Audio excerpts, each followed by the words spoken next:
नमस्कार। चित्तौड़ दर्शन में आज समाचार में पुनः आप सभी का स्वागत है। नजर डालते हैं आज के समाचारों की ओर। उप मुख्यमंत्री दिया कुमारी ने गुरुवार को चित्तौड़गढ़ जिले के निम्बाड़ा विधानसभा क्षेत्र में स्थित कनेरा में महाराणा प्रताप की अश्वारूढ़ प्रतिमा का अनावरण किया। इस अवसर पर निम्बाड़ा के विधायक श्रीचंद केपलानी के साथ ही अन्य कई जनप्रतिनिधि, प्रशासनिक एवं पुलिस अधिकारी भी मौजूद थे। मैं आपको बहुत बहुत बधाई दूंगी कि आज इतना अच्छा काम, इतना शुभ कार्य आज आपके विधायक साहब ने, चंद्रवीर जी ने और पूरे मंच ने आज यहाँ पर किया है। आपकी विधानसभा में इतना बड़ा कार्य है और आप सब बहुत सौभाग्यशाली कि आप मेवाड़ की धरती में आप लोगों ने जन्म लिया। मेरे लिए भी बहुत ही खुशी की भी बात है, गर्व की भी बात है कि मुझे भी 5 साल मेवाड़ की जनता की सेवा करने का अवसर मिला, सांसद के रूप में, राज्यसभा सांसद के रूप में। और मैं बहुत ही खुशी की बात भी है, गर्व की बात भी है कि वो स्थली भी जन्म स्थली थी महाराणा प्रताप। तो मैं अपने आप को सौभाग्यशाली मानती हूँ और उससे भी ज्यादा खुशी की बात यह है कि हमारे माननीय मुख्यमंत्री जी और पूरी हमारी भारतीय जनता पार्टी की सरकार ने इसी बजट में महाराणा प्रताप सर्किट की भी घोषणा की। जितने भी हमारे स्थल हैं, हमारे महाराणा प्रताप की जन्म स्थली से लेकर उनकी जहां राज तिलक हुआ, उनकी युद्ध स्थली, हर स्थान पर हम लोग सब मिलकर बहुत ही अच्छा काम करेंगे। और उसको मैं तो मानती हूँ कि विश्व स्तर पर, पूरे विश्व भर में जितने भी पर्यटक आते हैं, जितने भी यात्री आते हैं, वो सब उन स्थानों पे जाएं और उनकी कहानी के बारे में जाने। उन्होंने इतना कुछ दिया अपनी मातृभूमि को, मैं मानती हूँ उनसे बड़ा महापुरुष तो और कोई था ही नहीं।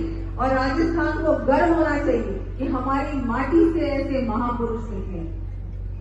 अब हमारी जो सरकार है, माननीय प्रधानमंत्री जी, हमारे मुख्यमंत्री जी, हम सब लोग मिलकर हमारे राजस्थान का जो गौरवशाली इतिहास, जो इतने वर्षों से जो दूसरी सरकार थी, कांग्रेस सरकार की, दुर्भाग्य है हमारा कि हम गुलामी की मानसिकता में जी रहे।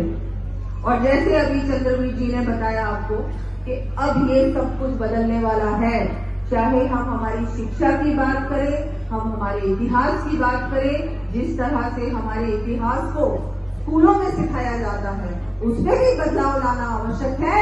और निश्चित रूप से हमारी सरकार ये करके दिखाई।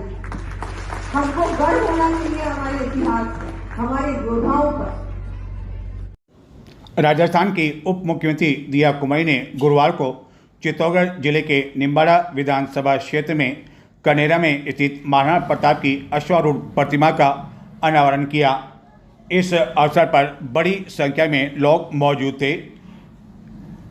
समारोह को उप मुख्यमंत्री के साथ ही निम्बाड़ा के विधायक श्रीचंद केपलानी भी संबोधित करते हुए कहा कि उप मुख्यमंत्री और वित्त मंत्री के रूप में दिया कुमारी ने बजट में क्षेत्र को उम्मीद से भी बढ़कर दिया। विधानसभा क्षेत्र की जो भी मांगें रखी गई थी उसे बजट में पूरा किया गया। इस अवसर पर चित्तौड़गढ़ के सांसद सीपी जोशी, जावद विधायक ओम सकलेचा, पूर्व विधायक अशोक नवलखा समेत अन्य कई जनप्रतिनिधि मौजूद थे। इससे पहले भी उप मुख्यमंत्री का बस्सी के समीप स्वागत किया गया। उप मुख्यमंत्री दिया कुमारी इससे पहले कनेरा जब पहुंची तो उनके साथ चल रहे काफिले में शामिल कई कारें जिले के बेगू थाना क्षेत्र में आपस में टकरा गई। हालांकि इससे कोई जनहानि नहीं हुई और एक मवेशी के हाईवे पर आ जाने की वजह से यह घटना हुई। और जब यह घटना हुई उस समय मुख्यमंत्री एस्कॉर्ट कर रही कार के साथ आगे निकल चुकी थी। बाद में उप मुख्यमंत्री को इस घटना की जानकारी मिली। घटना की जानकारी मिलने पर पुलिस मौके पर पहुंची। दुर्घटनाग्रस्त कारों को क्रेन की सहायता से हटाया गया। उप मुख्यमंत्री दिया कुमारी गुरुवार को मांडलगढ़ से जब कनेरा आ रही थी तभी उनके काफिले के साथ चल रही 4 कारें आपस में टकरा गई। कोटा हाईवे पर एक मवेशी के बीच में आ जाने की वजह से चित्तौड़गढ़ जिले के बेगू थाना क्षेत्र में यह घटना हुई। हालांकि इसे कोई जनहानि नहीं हुई और जब यह घटना हुई तो उस समय उप मुख्यमंत्री काफ़ी आगे जा चुकी थी। चित्तौड़गढ़ जिले के गंगराट थाना क्षेत्र में गत दिनों एक व्यक्ति की शादी तो कर दी गई, लेकिन वह शादी उसे काफी अधिक महंगी पड़ी, क्योंकि किसी परिचित ने उसकी ये शादी करवाई थी और जिस महिला से उसकी शादी करवाई वह शादी करवाने के बाद उस व्यक्ति के घर से नकदी एवं जेवरात आदि लेकर फरार हो गई, जिसके बाद गंगराट पुलिस थाना में मामला दर्ज करवाया गया। पुलिस इस मामले की छानबीन कर रही थी और यह महिला जो कि लुटेरी दुल्हन के रूप में जानी जाती है, वह अन्य स्थान पर भी इसी तरह एक युवक को चकमा दे रही थी, उसके साथ शादी कर इसी तरह की वारदात करना चाहती थी, लेकिन उससे पहले ही चित्तौड़गढ़ की गंगराट पुलिस ने उसे गिरफ्तार कर लिया। आप ध्यान से देखें इस लुटेरी दुल्हन को, हालांकि अभी ये गिरफ्तार है और लेकिन जब कभी जमानत पर बाहर आएगी तो अविवाहित जो है कुंवारे हैं वह इस महिला का चेहरा ध्यान से देख कर रखें। यह है लुटेरी दुल्हन। जी हाँ, इसने एक नहीं बल्कि कई शादियां रचाई, लेकिन केवल 1-2 दिन के लिए। जिस किसी से भी यह शादी करती है और उसके 2-3 दिन बाद ही वह उस घर से नकदी और जेवरात जो भी हाथ लगता है उसे लेकर वह चंपत हो जाती है। इस महिला को गंगराट पुलिस ने एक मामले में गिरफ्तार कर लिया है। चित्तौड़गढ़ के समीप गिलोड में स्थित एक सरकारी विद्यालय में गुरुवार को उस समय हड़कंप मच गया, जबकि मिड डे मील के तहत बनाए गए भोजन में एक मरा हुआ मेंढक मिला। हालांकि घटना की जानकारी तत्काल मिल गई और पोशाक का जो है वितरण रोक दिया गया, अन्यथा इस भोजन का सेवन यदि विद्यार्थी करते तो कई बच्चे अस्वस्थ हो सकते थे। लेकिन बड़े आश्चर्य की बात है कि आखिरकार यह मरा हुआ मेंढक इस तरह मिड डे मील जो है भोजन बनाया गया उसमें किस तरह पहुंच गया। चित्तौड़गढ़ जिले के मंडपिया में स्थित सांवलिया जी में इन दिनों बड़ी संख्या में भक्तजन दर्शन करने के लिए आ रहे हैं। बताया जाता है कि बुधवार रात्रि को बड़ी संख्या में आए भक्तजन रात्रि में खुले में ही आकाश के खुली छत के नीचे सो रहे थे। इसी दौरान एक बेकाबू इको कार ने यहां मौजूद श्रद्धालुओं से भरी एक वाहन को टक्कर मार दी। ये जो जिस वाहन को टक्कर मारी उसमें भी कई भक्तजन सो रहे थे, जबकि कुछ नीचे सो रहे थे। इस टक्कर से 9 भक्तजन घायल हो गए। बाद में पुलिस ने इको कार के चालक को गिरफ्तार कर लिया। इन घायलों में से कुछ को बाद में चित्तौड़गढ़ स्थित चिकित्सालय में भर्ती करवाया गया। कार चढ़ गई। जैसलमेर इस दुर्घटना में 9 जने जख्मी हो गए, जिनमें से 5 को चित्तौड़गढ़ जिला चिकित्सालय लाया गया। सहायक पुलिस उप निरीक्षक ब्रजेश लक्षकार ने बताया कि बड़गोड़ा इंदौर निवासी दिनेश राठौर अपने कुछ मित्रों के साथ बुधवार रात पिकअप लेकर सांवरिया जी दर्शन ले जा रहे थे। रात करीब 11:30 बजे वे अपनी पिकअप में सो गए, जबकि उनके 8 अन्य साथी पार्किंग में खुले में सो गए थे। गुरुवार तड़के करीब 3 बजे अचानक एक इको कार तेजी से आई, जो उसके दोस्तों को कुचलते हुए निकल गई। अचानक हुए इस घटनाक्रम से आसपास के अन्य लोगों को भी चीख पुकार मच गई। घटना में संदीप यादव, धीरज प्रजापत, गोकुल प्रजापत, नारायण सेन, पप्पू पटेल, कुलदीप, रोहन पटेल, संजय जाट, संजय पटेल घायल हो गए। सांवरिया जी मंदिर मंडल की एम्बुलेंस से सभी घायलों को स्थानीय अस्पताल ले जाया गया, जहाँ से गंभीर हालत में संदीप, धीरज, गोकुल, नारायण और पप्पू पटेल को चित्तौड़गढ़ रेफर किया गया है। पुलिस ने इको जब्त करते हुए चालक को गिरफ्तार कर लिया है। इधर लोगों का आरोप है कि मंदिर मंडल को करोड़ों रुपए की इनकम होने के बावजूद श्रद्धालुओं के सोने के लिए पर्याप्त व्यवस्था नहीं की गई है, जिसके कारण लोग खुले में सोने को मजबूर हैं। यहाँ तक कि लोगों की सुरक्षा व्यवस्था के लिए भी कोई बंदोबस्त नहीं है। ये दुर्घटना उसी का नतीजा है। हो गया जिसके कारण वहाँ हड़कंप मच गया। दर्शन करते उधर जाएंगे तुलसीराम, तो हम फिर रात रुके। रात में फिर 2 बजे रुके थे, तो 3-4 बजे के लगभग में गाड़ी आई। एक गाड़ी में पहले ठोक दिया, तो दूसरी गाड़ी फिर हमको ठोक दिया। उसको ठोकते हुए आते हुए फिर हमको ठोक दिया। कितने लोग घायल हुए इसमें? 4 हुए। 4 लोग ज्यादा घायल है? 4 लोग घायल ज्यादा है और बाकी छोटी मोटी खरोच आई है। शिक्षक दिवस पर प्रतिवर्ष उल्लेखनीय कार्यों के लिए शिक्षकों को सम्मानित किया जाता है। किसी समय 20-25 शिक्षकों को सम्मानित किया जाता था। विभिन्न संस्थाएं संगठन इन शिक्षकों को सम्मानित करने के लिए प्रायोजक के रूप में आगे आया करती थी, चाहे लायंस क्लब हो, रोटरी क्लब हो या निजी बैंक हो। लेकिन धीरे धीरे इन सभी ने हाथ खींचना शुरू कर दिया और इन शिक्षकों को सम्मानित करने के लिए भी वह किसी तरह का कोई बजट नहीं निकाल सके। इसी तरह का जिला स्तरीय समारोह गुरुवार को यहाँ एक विद्यालय में संपन्न हुआ, लेकिन जिला स्तर पर आयोजित इस समारोह में मात्र 3 शिक्षकों को ही सम्मानित किया गया। सवाल यह उठता है क्या जिले में इतने बड़ी संख्या में विद्यालय होने के बावजूद क्या केवल 3 शिक्षक ही ऐसे मिल पाए जिनका सम्मान जिला स्तर पर किया जा सके।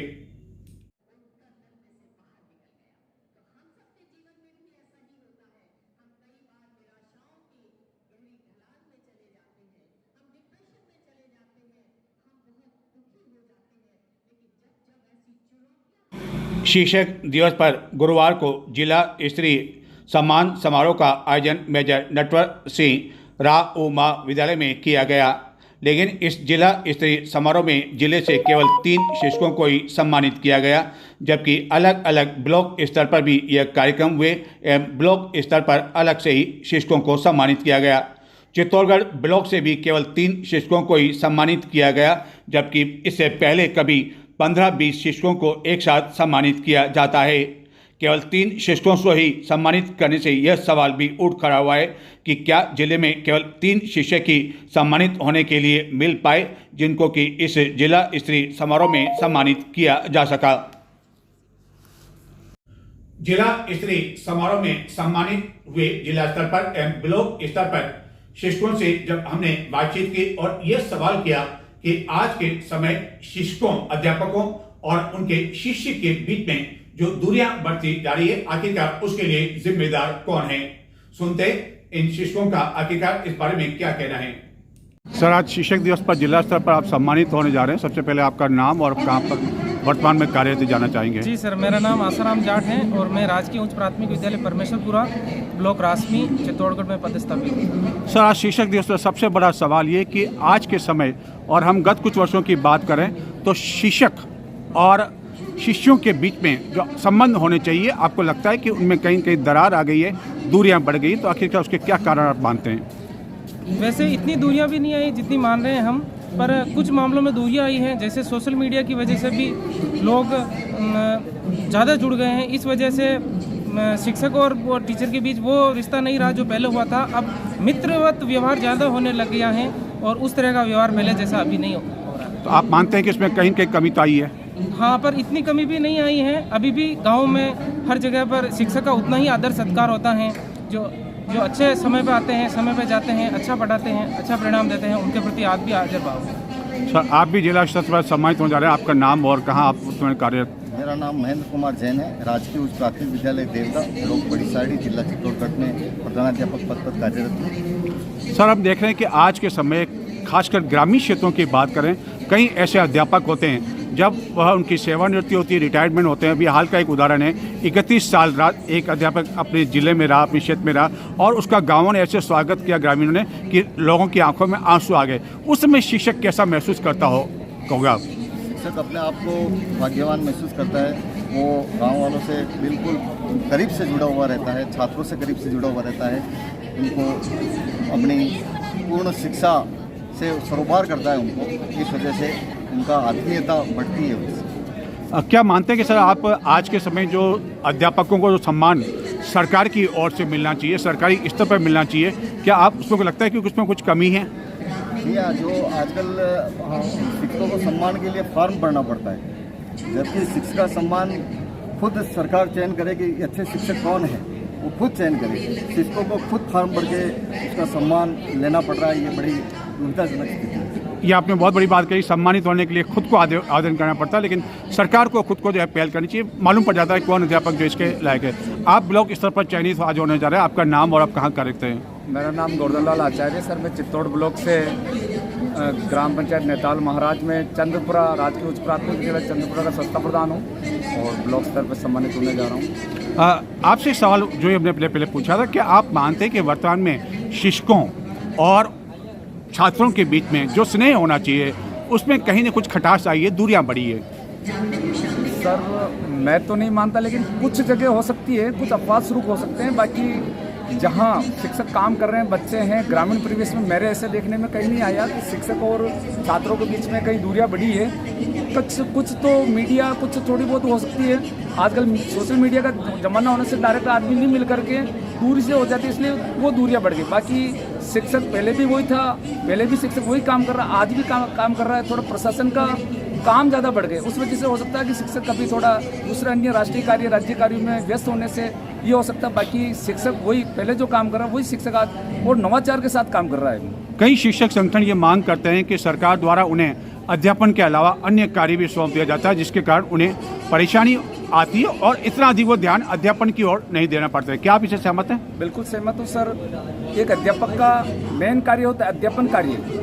यदि अध्यापक को अध्यापन कार्य ही दे दिया है तो पूरी अपनी ताकत से उस कार्य में लगाएगा, लेकिन थोड़ा यदि वो राज्य सरकार या राष्ट्रीय स्तर के जो कार्य दे दिए जाते हैं इधर उधर के, तो उसकी ऊर्जा उधर खत्म हो जाती है, कभी वो व्यस्त रहता है। तो जितना ध्यान शिक्षण पे देना चाहिए वो उतना दे नहीं पाता है। और फिर ये बात आती है कि शिक्षक और शिक्षण में या बच्चों के बीच में थोड़ी दूरियां बढ़ गई, जबकि एक शिक्षक अपना अधिक से अधिक कार्य करने का, अपनी क्षमता से अधिक कार्य करने की कोशिश करता है। सर, आप क्या मानते हैं कि चुनाव की बात हम छोड़ दें, क्योंकि चुनाव की करवाना सबकी जिम्मेदारी है, उसके अलावा भी कई कार्य जो है अध्यापकों पर थोप दिया जाता है और उससे अध्यापक उसमें व्यस्त हो जाता है, तो क्या आप लगता है कि इसमें कुछ कमी होनी चाहिए? बिल्कुल कमी होनी चाहिए, क्योंकि इतने सारे कार्य सरकार ने दे रखे हैं, बात पर नए आदेश आते हैं कि ये काम करिए, ये काम करिए। वास्तव में शिक्षक अध्यापन की ओर ध्यान कम ही दे पाए। सर, आपकी क्या सोच इस बारे में? सर, मेरा ये मानना है कि जैसे बहुत सारे कार्यों की अधिकता होती है, तो उसके लिए सर एक अतिरिक्त स्टाफ की व्यवस्था की जा सकती है विद्यालय में, ताकि जो अतिरिक्त डाक होती हैं या अन्य किसी भी प्रकार की सूचना वो बढ़ सकें। इसके अलावा बहुत सारी सूचनाएं अलग अलग पोर्टल पर अलग अलग तरीके से सेम सूचनाएं दर्ज करनी पड़ती हैं, जैसे साला दर्पण हुआ, यूडाइस हुआ, या अलग अलग कार्यक्रमों के अलग अलग पोर्टल होते हैं। तो उन सबका मिलाकर एक ऐसी ऐप बना दी जाए जिसमें शिक्षक आसानी से हर चीज़ को भेज सके और जितनी भी डाक मांगी जाती है उसको भी एक ऐप के माध्यम से तुरंत भेजी जा सके। ऐसा कोई सिस्टम हो जाए तो बढ़िया होगा। भादवी बीच पर चित्तौड़गढ़ में विशाल शोभा यात्रा का आयोजन किया गया। यह शोभा यात्रा नगर के मुख्य मार्गों से गुजरती हुई इंदिरा प्रियदर्शनी ऑडिटोरियम पहुंची, जहां की प्रतिभा सम्मान समारोह का आयोजन किया गया। इसमें बड़ी संख्या में साध्वी समाज के पदाधिकारी, सदस्य एवं समाजजन मौजूद थे।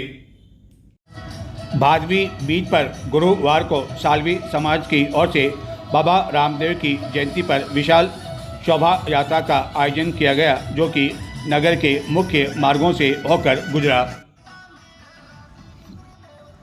इस विशाल शोभा यात्रा में शामिल कई समाजजन, जिनमें युवा एवं महिलाएं भी शामिल थी, वह डीजे की धुन पर नाचते झूमते हुए चल रही थी, जबकि सबसे आगे एक वृद्ध महिला अपने हाथ में एक ध्वजा लिए सभी का आकर्षण का केंद्र बनी हुई थी।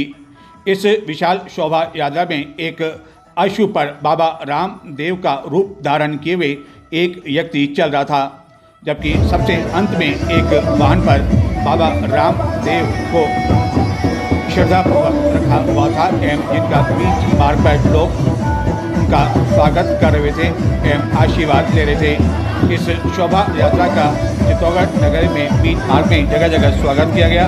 यह शोभा यात्रा नगर के मुख्य मार्गों से गुजरती हुई इंदिरा प्रियदर्शनी ऑडिटोरियम पहुंची, जहाँ की सम्मान समारोह आयोजित किया गया एवं प्रतिभाओं को अतिथियों द्वारा इस अवसर पर सम्मानित किया गया।